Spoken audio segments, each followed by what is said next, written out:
Nós vamos agora meditar na palavra do Senhor e gostaria de usar o tema que está no livro de Sofonias.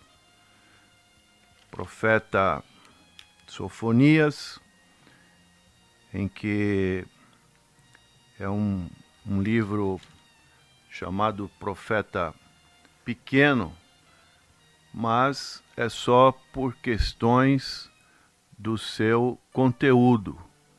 O profeta Sofonias provavelmente era tataraneto do rei Ezequias. O seu nome significa Jeová esconde ou Jeová protege. E ele tem o seu principal tema é o dia do Senhor, período em que Deus julgará as nações e trará seu reino de retidão. Esse tema, ele também tem uma outra particularidade com o profeta Joel. E Sofonias, ele ministrou na parte do sul, em Judá, no tempo do rei Josias, que conduziu a nação a uma reforma religiosa, e ele foi contemporâneo de Jeremias. Então, o principal tema é esse dia do Senhor. E aqui no capítulo 3, nós lemos uma palavra que é muito importante para o momento que nós estamos vivendo na nossa nação brasileira, que é o estado moral em que se encontrava o reino de Judá. Encontramos no capítulo 3, verso 1, o profeta dizendo a respeito desse estado moral: ai da rebelde e manchada da cidade opressora. Não ouve a voz, não aceita o castigo, não confia no Senhor, nem se aproximou do seu Deus. Os seus príncipes são leões rugidores no meio dela. Os seus juízes são lobos da tarde, que não deixam os ossos para o outro dia. Os seus profetas são levianos e criaturas aleivosas. Os seus sacerdotes profanaram o santuário e fizeram violência à lei. O Senhor é justo no meio dela. Ele não comete iniquidade. Cada manhã traz o seu juízo à luz. Nunca falta, mas o perverso não conhece a vergonha. Exterminarei as nações, as suas torres serão assoladas, fiz desertas suas praças, a ponto de não ficar quem passe por elas. As suas cidades foram destruídas, até não ficar ninguém, até não haver quem as habite. Eu dizia: certamente me temerás e aceitarás a correção. E assim a sua morada não será destruída, conforme o que havia determinado. Mas eles se levantaram de madrugada, corromperam todas as suas obras. Aqui nós encontramos um estado de situação em que havia um povo pecador, conforme a leitura dos versos 1 e 2. A cidade de Jerusalém era para ser uma cidade santa, mas pela palavra do profeta. Era uma cidade rebelde, manchada, opressora, uma cidade imunda, poluída pelos pecados vergonhosos.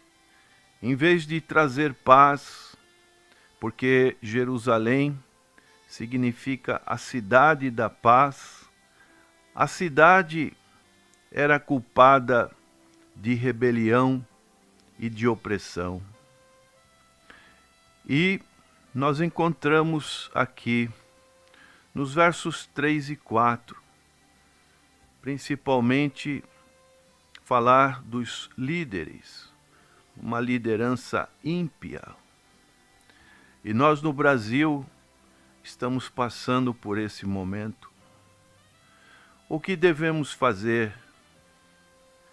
Será que somente, como alguns têm se proposto, a pegar as suas bandeiras, a marchar pela rua, bater panela? Será que somente isso, fazer o seu protesto, é suficiente para a mudança de situações, principalmente para futuras gerações de crianças, de jovens que estão vindo a este mundo, especialmente no momento do mercado de trabalho, a dificuldade em que encontramos nesses dias, um país tão grande, tão cheio de riquezas, mas infelizmente nós vemos um país caótico, principalmente nas suas lideranças. E aqui o profeta fala a respeito de Judá. Os seus príncipes, ele faz uma comparação com os leões. Leões rugidores no meio dela. Os seus juízes são lobos da tarde, que não deixam os ossos para outro dia. Que encontramos esse estado moral dessa cidade, cheia de contaminação, dada à desobediência, é rebelde, é cheia de descrença, abandonou a Deus. Seus príncipes são como leões rugidores, seus juízes são como lobos da tarde, e eles cometem crimes à noite. Seus profetas são levianos, seus sacerdotes profanaram o santuário, fizeram violência à lei, corromperam as suas obras. Então nós vemos que Deus, no caso aqui de Judá, esperava que os líderes civis e religiosos da terra levassem sua palavra a sério e conduzissem o povo pelo caminho da retidão. Ao contrário, os líderes agiam como feras ferozes em sua maneira de oprimir o povo e de tomar dele o que desejavam. Os profetas eram infiéis ao Senhor e à sua palavra, traiçoeiros com o povo, não proclamavam a verdade de Deus, mas sim pregavam apenas o que o povo queria ouvir. Sacerdotes, seu ministério era nocivo e contaminava o santuário. Distorciam a lei para agradar a si mesmos e para obter o que desejavam. Esta era um quadro em que nós encontramos uma mesma semelhança com o Brasil que nós estamos vivendo ultimamente. Uma expectativa muito grande toma conta desta nação, especialmente neste dia, onde situações em que vão definir o futuro desta nação, em seus lugares de maior poder, de determinação, estaremos vendo um julgamento. E como será? Qual será o resultado? O que isso acarretará para o futuro desta nação? E nós, como povo de Deus, temos uma grande arma, que é a oração, que é a consagração, que é o jejum, para que Deus possa olhar para esta nação brasileira. Deus possa conceder as necessidades tão importantes que essa nação tão sofredora está tendo. Por isso, os profetas, eles quase sempre encerravam seus livros com mensagens de esperança. Essas mensagens de esperança é uma grande motivação para a obediência. Os profetas desejavam encorajar o povo de Deus a obedecer à vontade do Senhor e fazer o que Ele ordenava. As bênçãos da aliança de Deus são demandadas sobre o seu povo somente quando ele obedece às estipulações desta aliança. Então Deus, Ele dá para nós essa grande esperança. Os profetas sempre tinham em seus livros essa mensagem de esperança. Vemos também a fidelidade de Deus. O Senhor cumprirá suas promessas.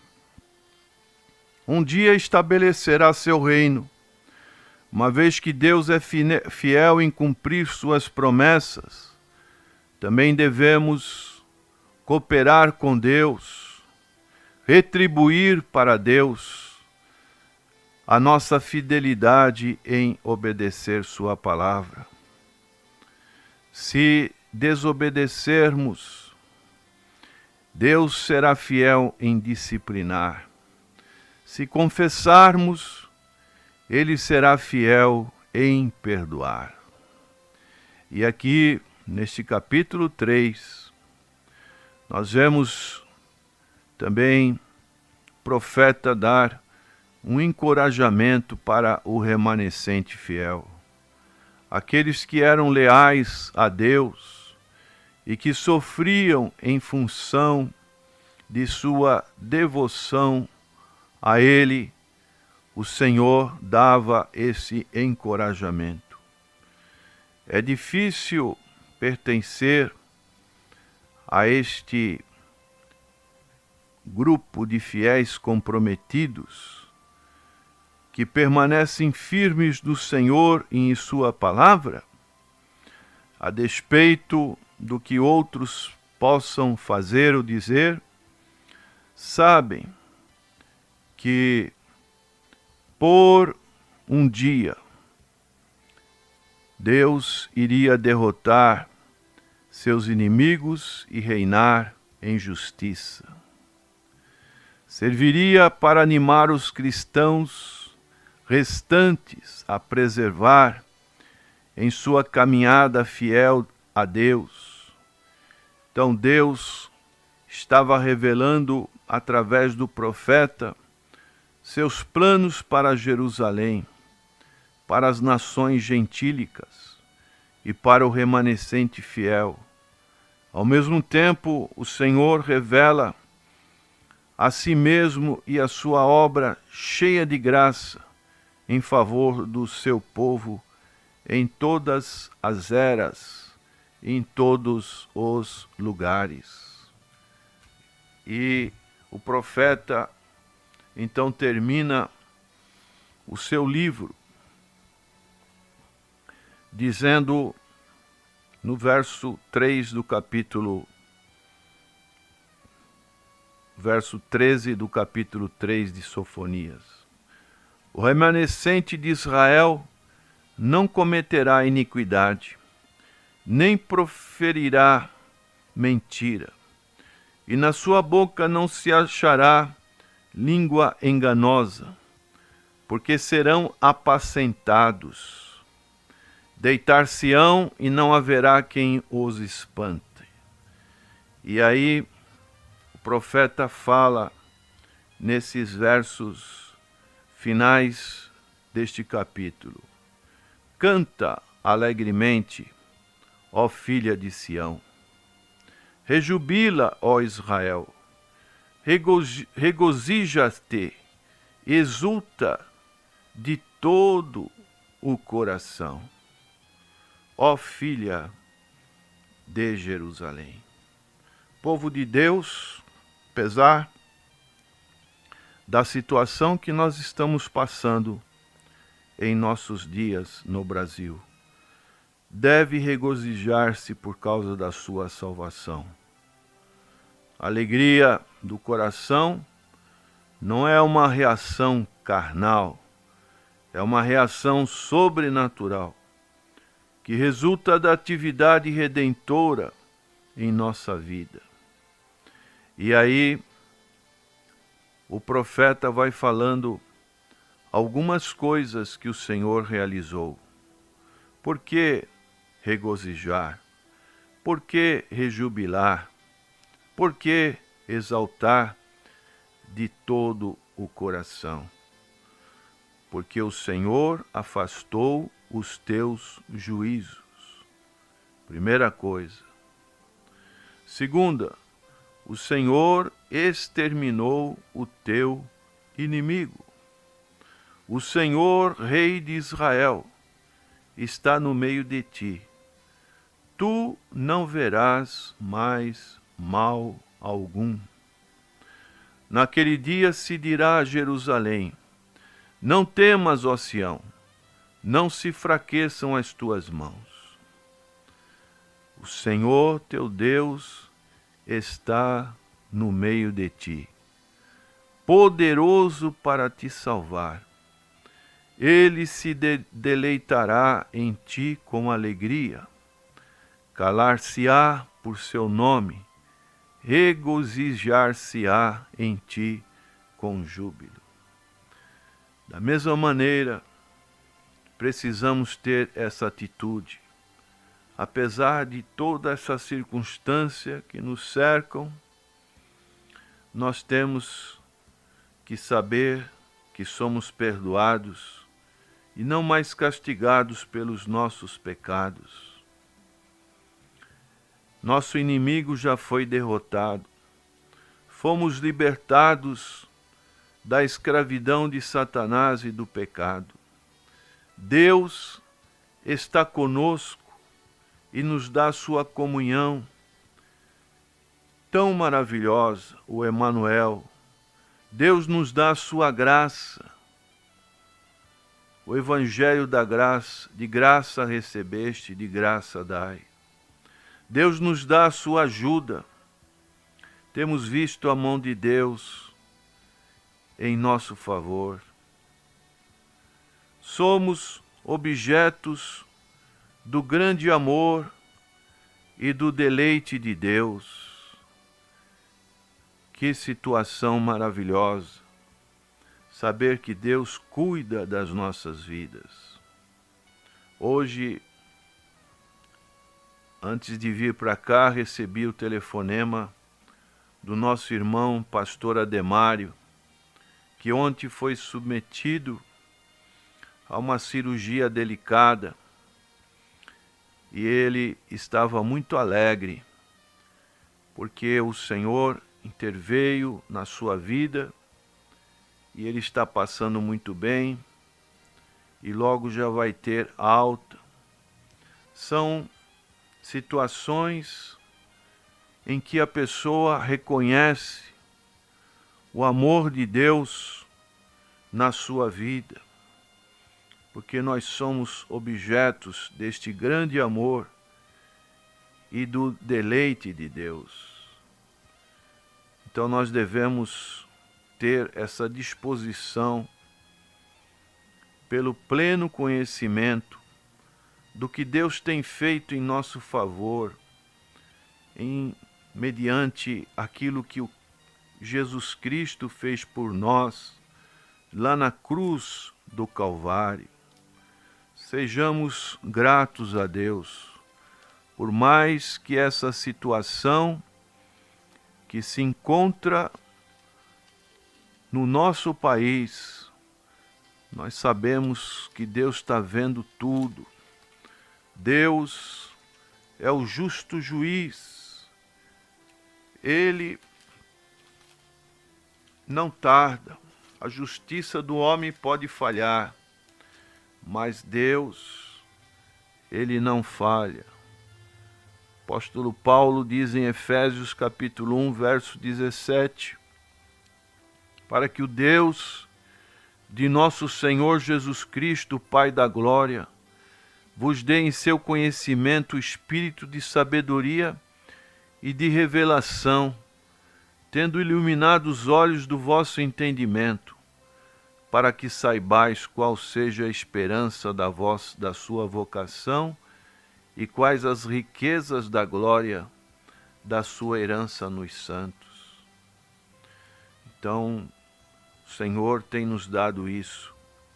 E nossa alegria, um dia ela vai chegar numa plenitude, no clímax, no dia em que Deus manifestar plenamente a sua glória e a sua majestade na terra. É isso que o profeta Sofonias, ele falava, vai chegar um dia.